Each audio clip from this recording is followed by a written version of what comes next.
రాముడికి ఆంజనేయ స్వామి ఎలానో అలాగే మన పవర్ స్టార్ పవన్ కళ్యాణ్ గారి పేరు చెప్పగానే మొదటి లిస్ట్లో వచ్చే అభిమానిగా బండ్ల గణేష్ గారు ఎప్పటికీ నిలిచిపోతారు. సో మెగా ఫ్యామిలీని అభిమానించే ప్రేమించే వ్యక్తుల్లో మొదటి వ్యక్తిగా ఉండే బండ్ల గణేష్ గారిని వేదికగా స్వాగతం పలుకుతున్నాము. శివాచారి గారిని వారికి బొకేతో స్వాగతించవలసిందిగా కోరుకుంటున్నాము. ఫస్ట్ బొకేతో వెల్కమ్ చేయవలసిందిగా కోరుకుంటున్నాం.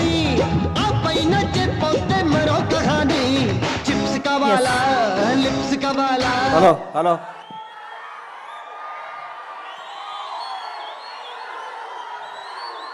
జై చిరంజీవా జగదేక వీరా అసహాయ సూరా అంజనీ కుమారా.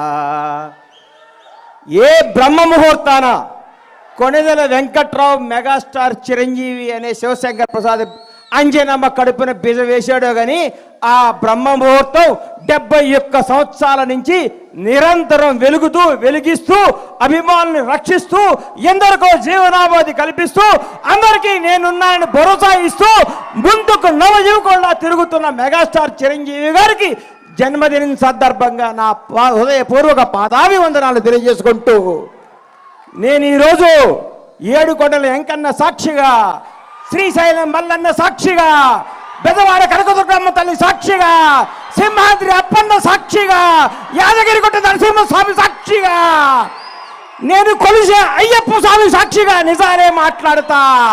మెగాస్టార్ క్యారెక్టర్ గురించి, క్యాలిబర్ గురించి, కెపాసిటీ గురించి, వ్యక్తిత్వం గురించి, వ్యక్తి వికాసాన్ని గురించి నేను మాట్లాడదామని మీ ముందుకు వచ్చాను.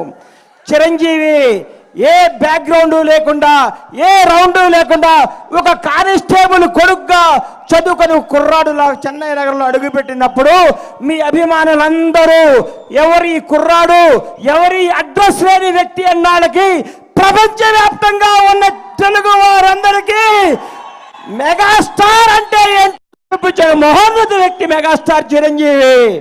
నాకు ఆయన అంటే ప్రాణం. ఎందుకు ప్రాణం అంటే నాకు జీవితాన్ని ఇచ్చిన పవర్ స్టార్ పవన్ కళ్యాణ్ తెలుగు ఇండస్ట్రీకి చేత్తో పట్టుకొచ్చిన మెగాస్టార్. ఈ భారతదేశంలో ఏ నటుడికి, ఏ మెగాస్టార్కి దగ్గర అదృష్టం రామ్ చరణ్ రూపేణ ఆయన లెగసీని కంటిన్యూ చేయడానికి పుట్టించిన మహోన్నత వ్యక్తి చిరంజీవి. ఎంతమంది స్టార్లు ఉన్నారు భారతదేశ వ్యాప్తంగా ఉన్న స్టార్లందరికీ ఒక సూపర్ స్టార్కు ఇంకో సూపర్ స్టార్ పుట్టాడా?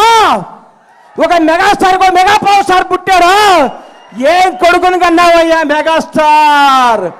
నీ వ్యక్తిత్వం గతంలో చాలా మంది ఓరు దాటేదాకా ఓరి మల్లనని పనులకు బోడి మల్లన్ అంటున్న ఈ రోజుల్లో చిరంజీవి గారు అన్నా నీ వెనకాల ఎంతమంది ఉంటే ఏంటి, ఊడితే ఏంటి, నీ క్యారెక్టర్ భావి తరాలకి, భవిష్యత్ తరాలకి ఒక రామాయణం, ఒక భగవద్గీత, ఒక భారతదేశ స్వతంత్రానికి పోరాడే కాదల్లాగా చిరంజీవి చరిత్ర కూడా అందరి హృదయాలు లిఖించుకుంటారని నేను మీ అందరు గర్వంగా చెప్తున్నా.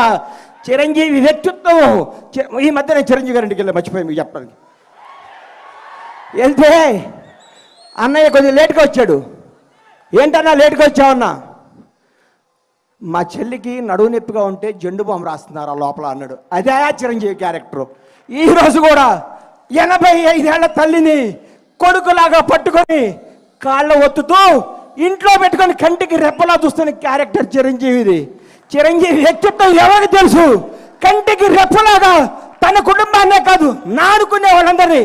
25 సంవత్సరాల కింద బండ్ల గణేష్ ఏందండి అడ్రస్ లేనోడిని, అడ్రస్ అంటే తెలియనోడిని. అన్నా నేను ఇల్లు కట్టుకున్నానంటే నా అడ్రస్ ఎత్తుకుంటూ షాద్ నగర్ వచ్చాడు నడువు నొప్పితో. ఆ రోజు మెగాస్టార్ శంకర్ దాదా లాంటి బ్లాక్ బస్టులు కొట్టి యావత్ భారతదేశం చిరంజీవిని చూడాలనుకున్న రోజుల్లో 50 కిలోమీటర్ల నడువు నొప్పితో వచ్చిన మహోన్నత వ్యక్తి మెగాస్టార్ చిరంజీవి. ఆయన క్యారెక్టర్ గురించి మాట్లాడాలంటే, ఆయన క్యాలిబర్ గురించి మాట్లాడాలంటే, ఆయన స్టామినా గురించి మాట్లాడాలంటే, ఆయన నిజాయితీ గురించి మాట్లాడాలంటే, ఆయన నిర్భయం గురించి మాట్లాడాలంటే ఎవరి తరం కాదు, ఎవరి వ్యక్తిత్వం ఉండదు.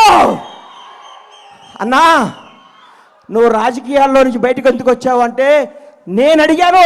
ఇదే స్టేజ్ మీద గోవిందరేంద్ర వాడే ఫంక్షన్లో కూర్చుంటే అన్నా మీరు రండి యాక్ట్ చేయండి, మీకు దండం పెడతా, మీరు రావాలి, మీరు డ్యాన్స్ చేయాలి, మీరు భారతదేశ తెలుగు చలనచిత్ర పరిశ్రమలో వచ్చిన స్థాయిగా ఉండాలని నీలాంటి అభిమానులు, నాలాంటి అభిమానులు ఎంతోమంది అడిగితే ఆయన వచ్చి మళ్ళీ దుమ్ము దులుపుతున్నాడు, హిట్ల మీద హిట్లు కొడుతున్నాడు. ఆయన నుంచి అందరూ నేర్చుకోవాలి. సినిమా వెనకాల సినిమా ఎక్కిస్తూ, సినిమాతో సినిమాలు పెంచుతూ, ఎంతోమందికి వినోదాన్ని ఇస్తూ, ఎంతోమందికి హక్కుని చేర్చుకొని ప్రతి ఒక్కరికి నానుకున్న వాళ్ళందరికీ చేతునిచ్చి, ఆయనలో స్వార్థం ఉంటే ఆయనే నేనే ఉండాలనుకుంటే నేను ఉండాలి, నా కొడుకు ఉండాలనుకుంటాడు. అవన్నీ పక్కన పెట్టి మేము ఉండాలి, మనం ఉండాలి, మనం అందరం ఉండాలి, అందరూ పైకి రావాలి, అభిమానించే ప్రతి ఒక్కరికి బంగారు భవిష్యత్తు ఇవ్వాలి అని చెప్పిన మోహన వ్యక్తి మెగాస్టార్ చిరంజీవి.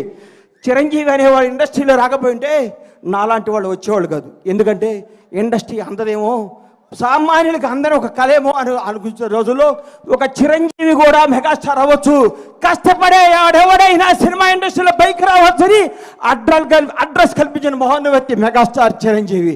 ఆయన గురించి కొందరు మాట్లాడుతుంటారు, చిరంజీవి తొక్కేశాడు. చిరంజీవి తొక్కుతాడా? చిరంజీవి ఎవరిని తొక్కడయ్యా? ఎక్కుతాడు, ఎక్కిస్తాడు, లేపుతాడు, లేపి కూర్చోబెడతాడు. ఎవడికి టాలెంట్ ఉంటే, ఎవడికి శక్తి ఉంటే, ఎవడికి నిజాయితీ ఉంటే వాళ్ళను ఉన్నతమైన కూర్చోబెట్టడమే మెగాస్టార్ చిరంజీవి యొక్క లక్ష్యం, ఆదర్శం, అభిమానం. చిరంజీవి గారి గురించి ఎన్ని చెప్పుకున్నా, ఎంత చెప్పినా, ఏం చెప్పినా తగ్గదు. నేను వెళ్ళి ఏం అవసరం అండి అన్నయ్య, నా ఇంట్లో ఇది ఉందంటే చెప్పకుండా ఇంటికి వస్తాడు. అరే గని వస్తాను అంటే వస్తాడు.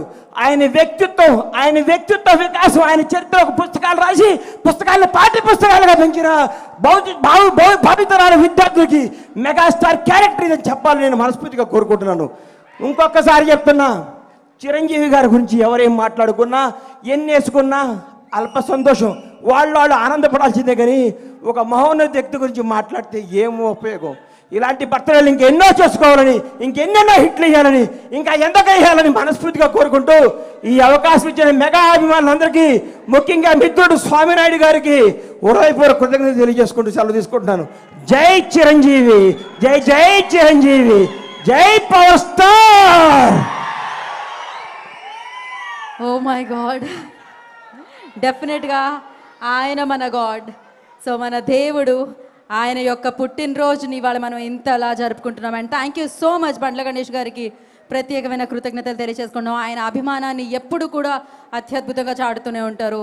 సో ఎస్, మరి ఇప్పుడు ఒక స్పెషల్ పర్ఫార్మెన్స్తో మనందరినీ ఆకట్టుకోవడానికి విశాఖ నుంచి అపర్ణ వచ్చేస్తున్నారు. So let's welcome her. Aparna, so Pulsar bike, Ramana గారు, అండ్ ఎస్